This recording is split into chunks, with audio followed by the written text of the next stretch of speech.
Hi, welcome back to the channel.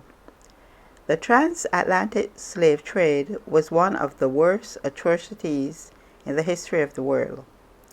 Many people were displaced from their origin countries and forced into a cruel cycle of slavery. Today, we will continue to take a look at the main tribes that were taken from the West Africa during the transatlantic slave trade and dispersed throughout the Caribbean region.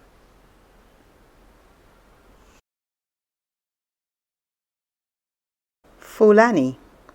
The Fulani people are nomadic trading people with origins in North and Sub-Saharan Africa, but can also be found throughout the continent. They are known for herding livestock such as cattle, goats, and sheep. Historians state that their origins can be traced as far back as the Middle East and have had a strong influence on the spread of Islam throughout Africa. They were one of the first African tribes to accept the Islamic faith, and because of their nomadic nature, were pivotal in spreading Islam throughout Africa. The Fulani are reputed slave traders and were involved in slave trading in both the Sub-Saharan and Atlantic slave trades. Ironically, the appetite for slaves by the Europeans in the transatlantic slave trade outweighed that of the Fulani tribes' supply, and they too were enslaved and dispersed to the Caribbean. Islands like Trinidad, Barbados, and Guyana were beneficiaries of Fulani disbursement in the Caribbean. Some evidence of the Fulani captives still exists today. On arrival from a slave ship at Queenstown on the Essequibo coast of Guyana, Fulani families built a small mosque that still exists today.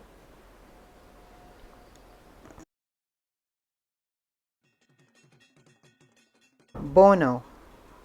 The Bono, otherwise known as the Abon, are one of the largest ethnic groups of Akans and started the Goiman Empire, which was founded by the Tandata in the early 1500s. The name Bono is translated to mean pioneer. The Bono people were wealthy people pre the transatlantic slave period. They traded heavily in gold and precious metals, which were originally discovered in the 12th century in the region of the Tane River in Ghana. They used gold dust and various measurements as currency. The Bono were distributed in large numbers as well throughout the Caribbean, especially to Haiti, Suriname, and Jamaica. In present-day Jamaica, the maroons speak the Comanche language, which is the Akan language that the Bono speak.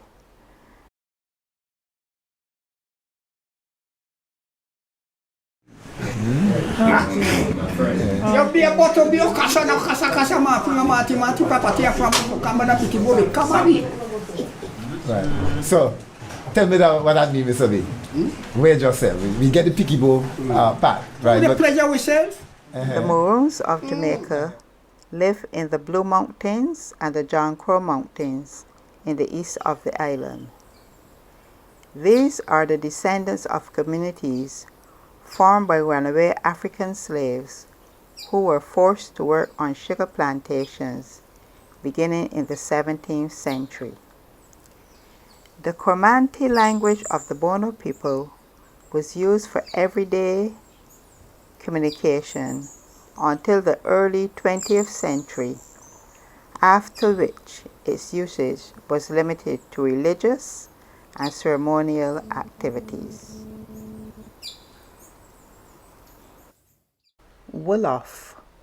The Wolof people inhabited the area between the Senegal River in the north and the Gambia River in the south. This West African region is often called Senegambia and covers what is today Senegal and Gambia. Oral history states that Wolof's origins can be traced directly to the Kingdom of Mali. After the collapse of the Ghana Empire, they headed westward to the Senegal River region and settled. They are fishermen who grew rice and herded livestock. Wolof are traditionally tall people. The men are on average 6 feet tall and 5 feet 7 inches for women.